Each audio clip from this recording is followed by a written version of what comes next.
Okay, looks all good. Here we go. All right, guys, welcome to my channel. This is James, Biomechanics and coach in Shenzhen, China, top support. And welcome to my new video. Today we're going to discuss about the max velocity biomechanics and phases when we're running, especially in sprinting and high velocities. We're going to look about the different techniques. We're going to look at what we need to look as a coach and how we can train it and coach it to make it better. So now let's jump into it and let's look at the video.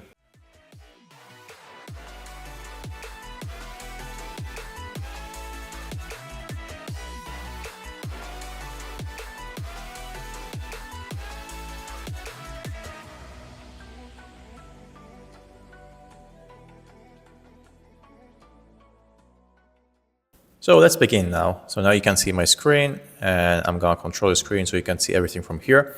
So what is max velocity? First of all, we're going to explain what max velocity is. So it says in the name, basically max velocity is the point where we are actually running our maximum speed in meters per second. Could be 10 meters per second, 11 meters per second, 12 meters per second. In competition, in 100 meters, we consider entering max velocity when we achieve at least 96% of our maximum velocity.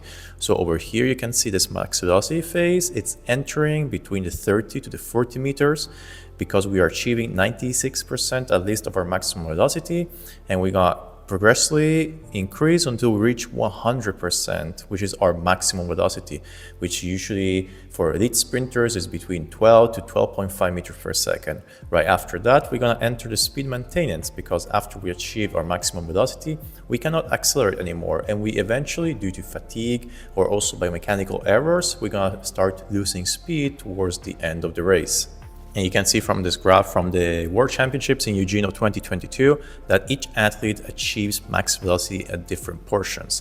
Statistically speaking, the later we achieve max velocity, so the longer our acceleration is, the better outcome we're going to have in our race. Not simply because we're going to have a slower acceleration, but simply because we're going to have a longer acceleration reaching higher max velocities. So let's go to talk directly about the biomechanics of the max velocity phase. So in the max velocity phase, we're going to separate the max velocity in directly two phases. Very straightforward and very simple. We're going to separate in the phases where we are on the ground, so ground phase, and the phase in where we are not touching the ground, so the air phase. So basically just the times when we are in contact or not in contact with the ground. And let's begin directly with the ground phase. So the ground phase can be also separated into sub-phases. Let's call them sub-phases. So we're going to have phase number one, the person here in blue, which is going to be the touchdown. So basically this is the eccentric portion. We're performing an eccentric plantar flexion. The athlete is touching on the ground and is absorbing all of the eccentric energy from the air phase to the ground phase. The second portion, the second part, the figure in red, is the amortization, basically the delay of the signal from the eccentric to the concentric portion of the ground phase. And finally, in green, we have then the toe off. So basically this is the concentric portion, which is the part where the athlete is actually leaving the ground into the next step. And if you have a grasp in anatomy and also in sports science, which I'm sure you do, you will notice that this phase, it has a very high correlation and similarities with what is the stretch shortening cycle. So basically, the max velocity has a very high correlation with the stretch shortening cycle, because it's the main system that relies in performing these high speeds movements and high speeds running. In fact, you can see that from a stretch shortening cycle, we have the same exact phases as in the max velocity phase. We have the eccentric portion, so basically the touchdown. We have the amortization, so the isometric portion. And then we're going to have the concentric portion, so where it's basically the toe off, the push off from the ground.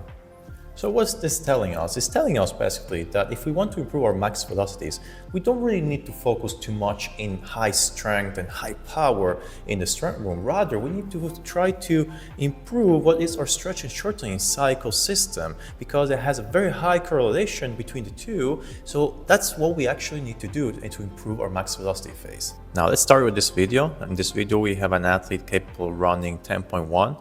So over here we can see how this movement happens in the first step. So we have first an hip concentric motion of the left leg towards the ground, and then over here we have touchdown. So we are here now in the touchdown phase, the first phase of the ground phase. Okay, so you can see how touchdown usually occurs. We say the general idea is that the touchdown occurs directly under the hips. The reality is that the touchdown usually occurs 20 to 30 centimeters in front of the center of mass. So we will more or less looking at touchdown, which is slightly in front of the center of mass, just like this, 20 to 30 centimeters. That's the correct distance that we're looking at. Secondly, we will want to have this opposite leg, so the right leg, to perform a very, very quick and powerful hip flexion of the hip right now. So over here, what we're looking here is we're looking to have this knee, so the right knee, in front of the left knee when performing touchdown.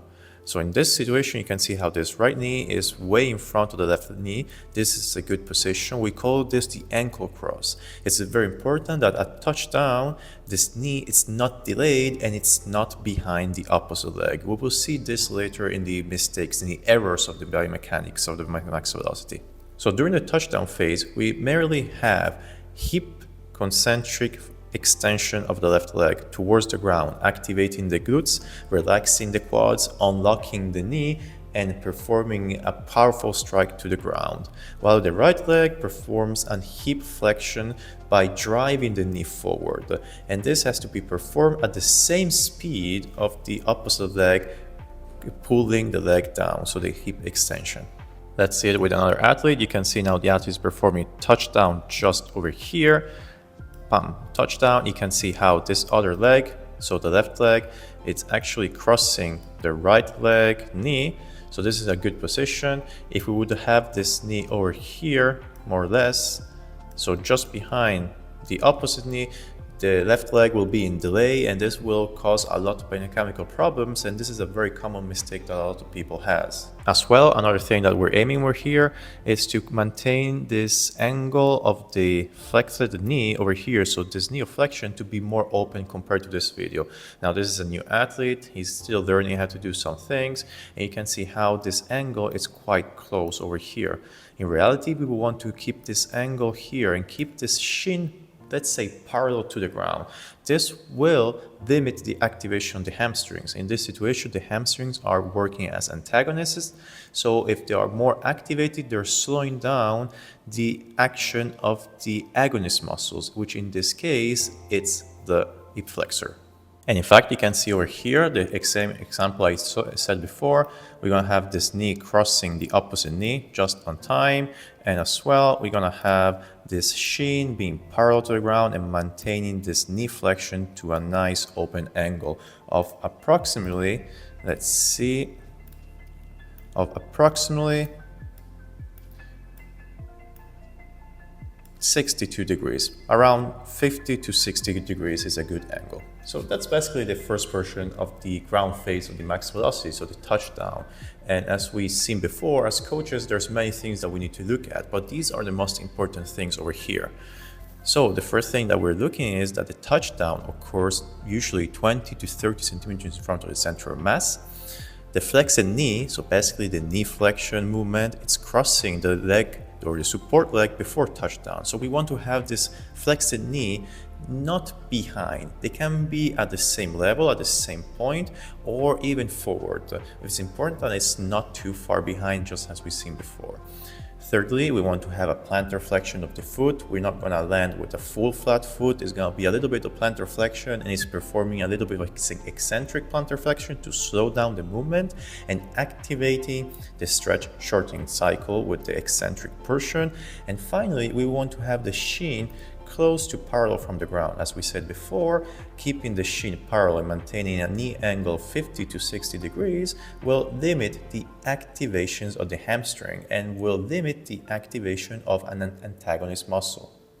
And that's it for the touchdown. Now we're going to move to the next phase. The next phase is going to be the person in red, so the figure in red, the amortization. In the amortization, there's not much to say because we're just driving the opposite knee forward. We're maintaining a flexed knee to perform an eccentric knee flexion of the support leg, keeping the knee between 150 to 160 degrees. And now we jump directly into the toe off, so the concentric portion of the ground phase, so the figure in green.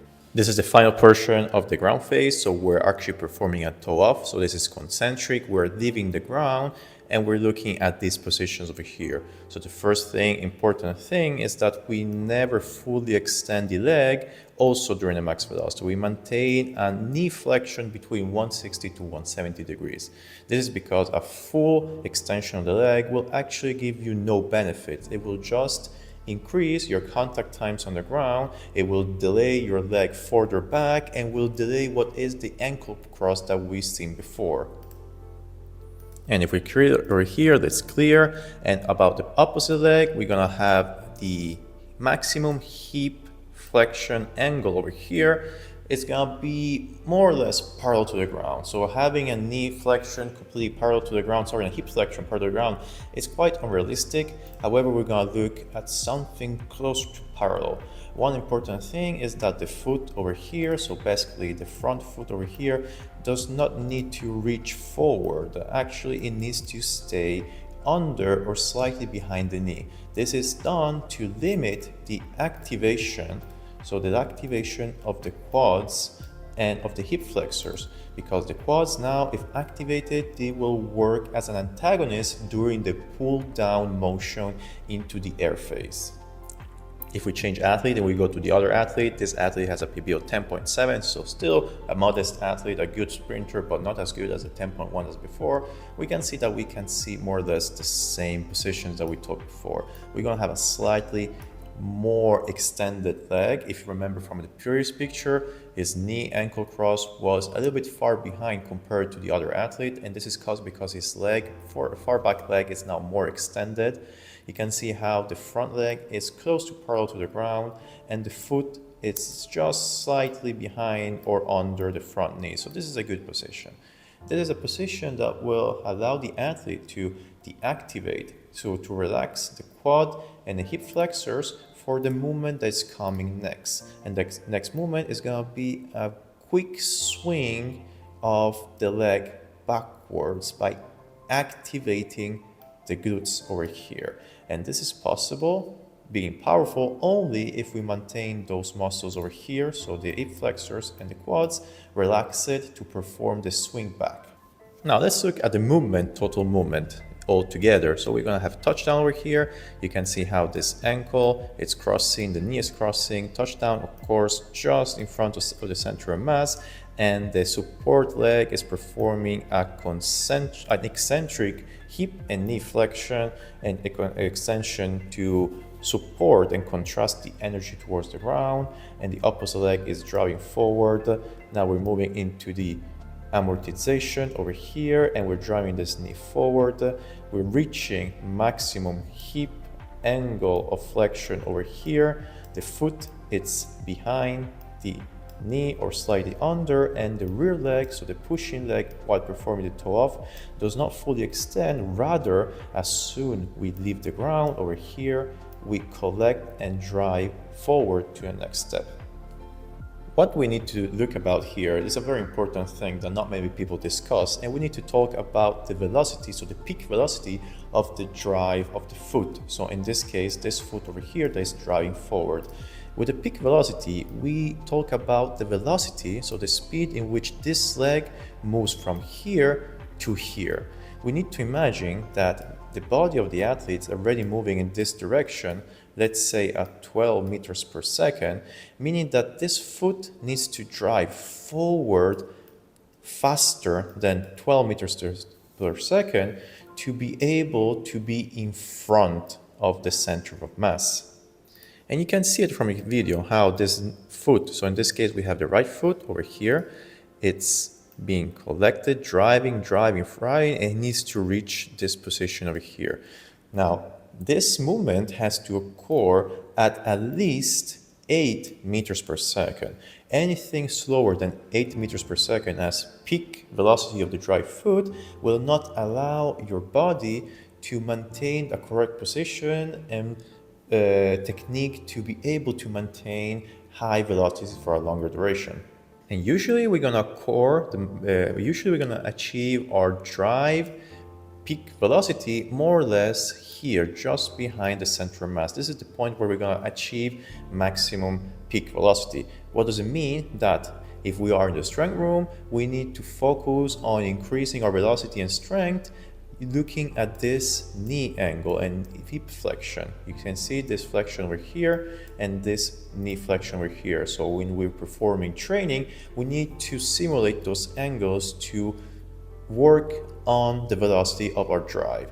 As well as we mentioned before, the more we activate the hamstrings here by closing more this knee angle, the more we will slow down the peak velocity of our foot while maintaining a good 50 to 60 degree angle of deflection of the knee over here. We can drive this foot much faster. Many athletes will have this mistake over here. So this very close knee flexion and the foot up here.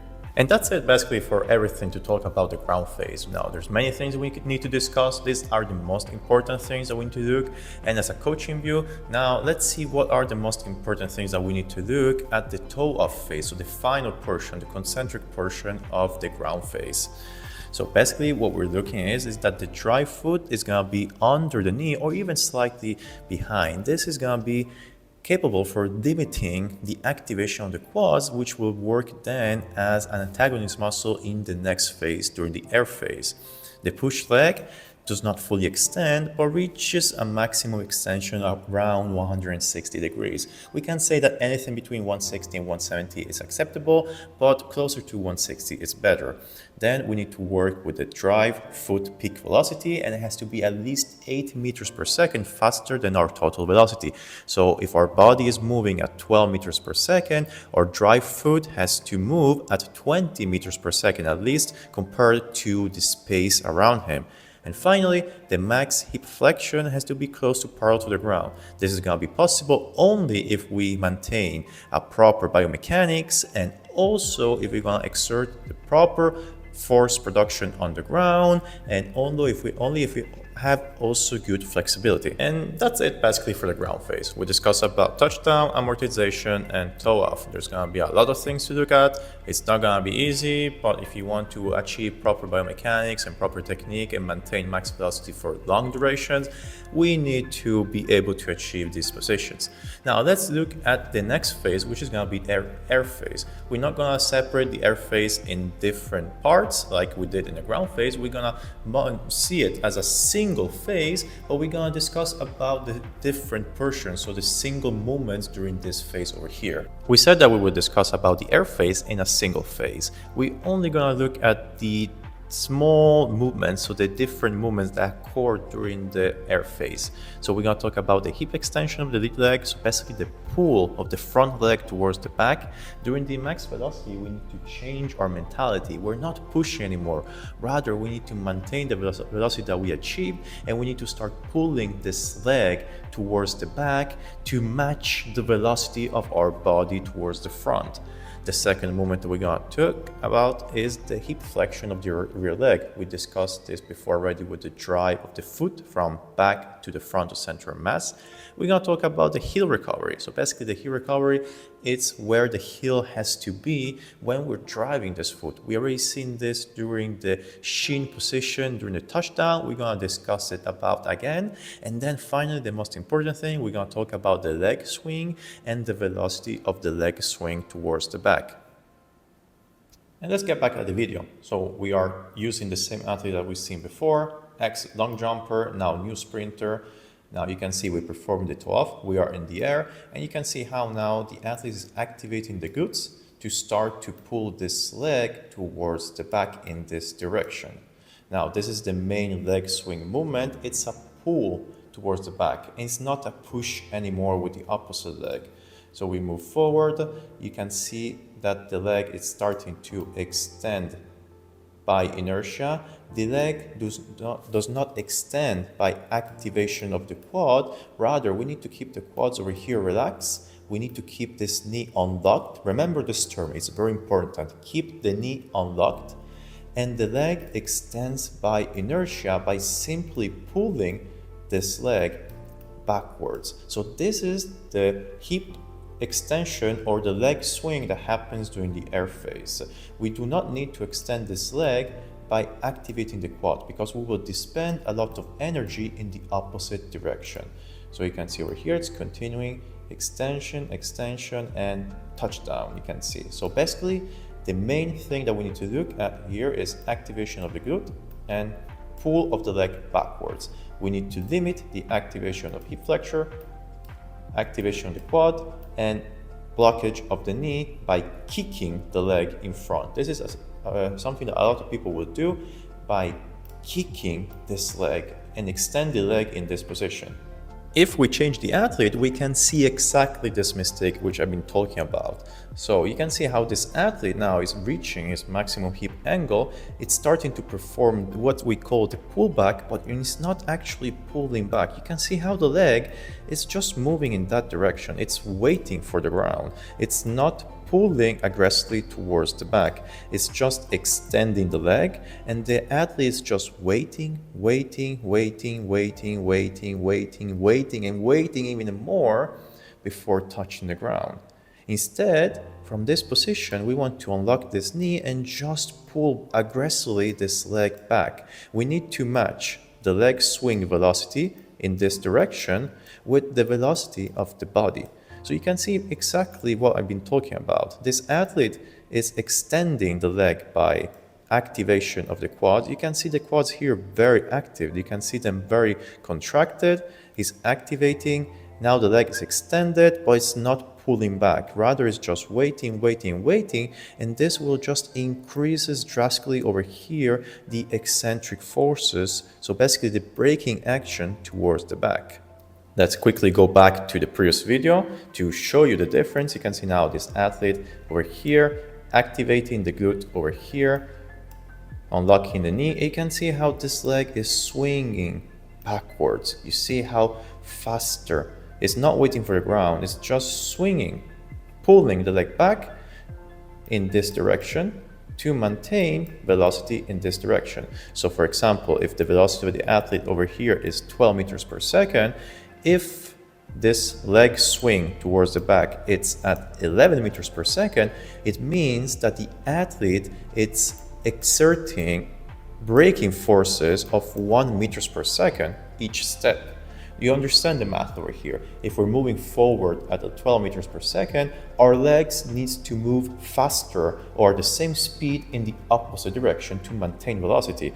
The less or the slower our leg swing in this direction is, the more we are braking at each step. If our leg is moving instead at 8 meters per second here, we will performing at each step 4 meters per second of braking action. In this quick portion, we discussed both about the hip extension of the lead leg and the swing of the leg towards the back. So basically, it's the same movement, but I want to separate the two things to make you understand. First, from one perspective, the action that occurs. So over here, we have the activation of the glutes, unlocking of the knee, and the pull of the leg towards the back of the body.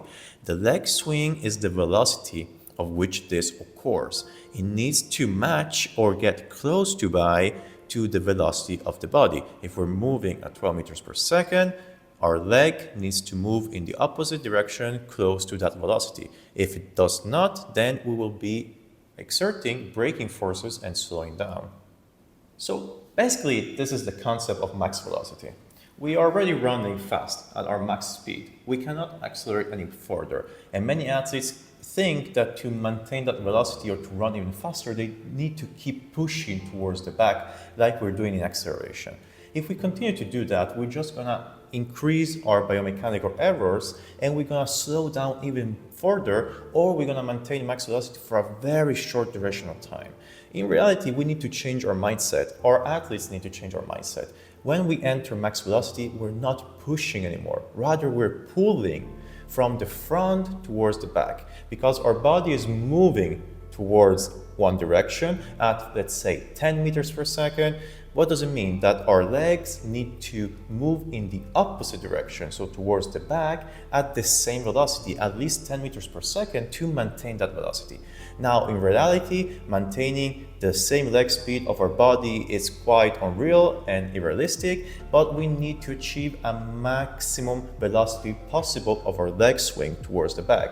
We need to reach our max hip angle, activate the glute, relax the quad, unlock the knee, and perform an aggressive swing back. Imagine like swimming, go reach and pull back. This is the same concept of running at high velocities. Let's move to the next movement. So we have discussed about the most important probably one, the swing of the leg back. Now let's talk about the heel recovery, because after we completed toe off, we need to look at the path that this foot over here or heel over here follows.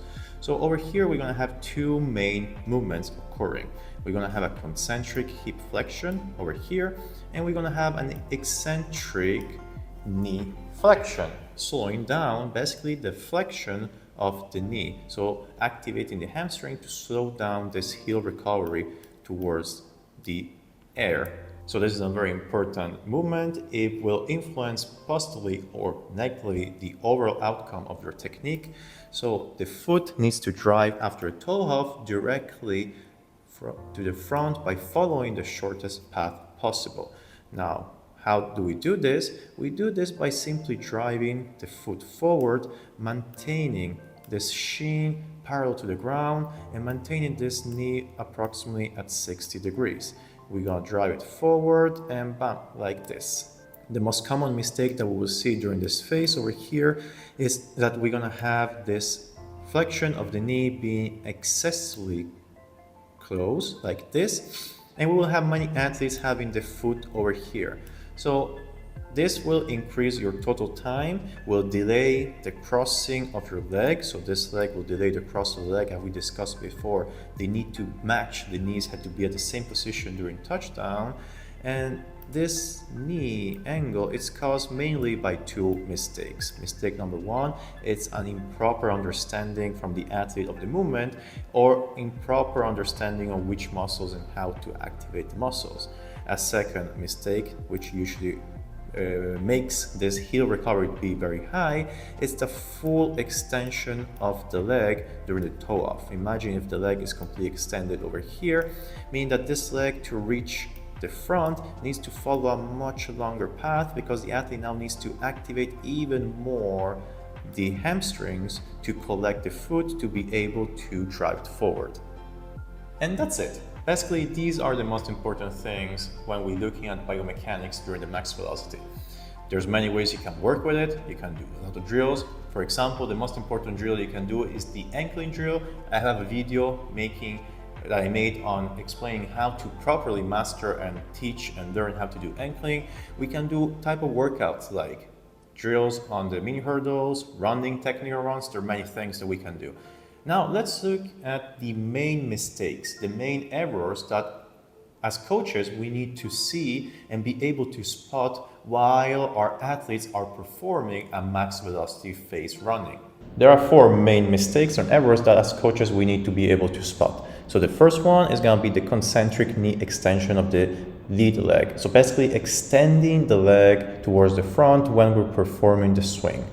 The second one is the full extension of the toe-off leg. We do not need to extend the leg because this will only increase our contact times on the ground and will then be the lead cause of other mistakes. For example, like the high heel recovery, mistake number 3, and the leg cross delay. Let's use this video. She's a long jumper, not a sprinter, but I think it's the best video that we can use to see these mistakes because most of my athletes do not do those mistakes very visibly.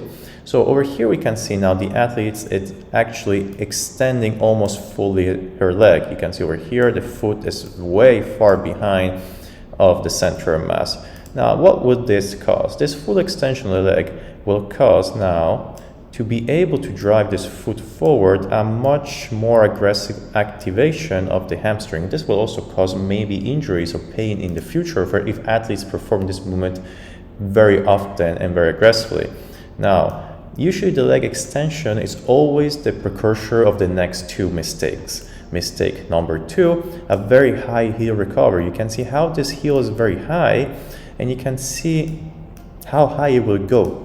You can see how close this knee flexion is.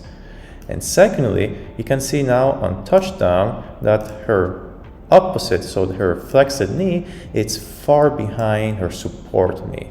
We said before that these knees need to be parallel, or this knee needs to be even further than the opposite leg. And final mistake, let's go back to the previous athlete. You can see the final mistake, the activation and extension of the lead leg by activating the quads. You can see now the athlete has completely extended the leg in this direction. And now from this direction, because this quad is active, this leg is active, the leg is much heavier. And because it's much heavier, it's going to be harder by using the glute to pull this leg backwards. It's not going to be possible. So the only thing that the athlete can do now is weighting the ground here. You can see how the athlete is just weighting the ground. It's not pulling aggressively this leg towards the back. If there's no pull towards the back, then the athlete cannot maintain velocity of its own body. In fact, this athlete has a big problem in maintaining velocity. His coach thinks that his main problem is the fact that he's not trained enough, so his speed maintenance is bad. The reality we found out is because he's not able to maintain velocity for a longer duration of time, because he's not actually working with his legs to maintain this velocity for a long time, long duration. Well, that was a lot of stuff. So we are at the end of the video, guys. Thank you for joining us. If anyone has been capable of reaching the end of this video, I'll be very impressed. So we discussed about the main important things as coaches that we need to look to improve our athletes during the max velocity phase. We've seen at the main mistakes that we need to be able to spot, and I hope that this video has been quite helpful for you guys to learn something new, to improve and maybe improve your athletes in the short term. Now, if you'd like to subscribe, that will help me a lot because I'm trying to grow my channel by making more videos for the future. And until then, see you next time and bye-bye.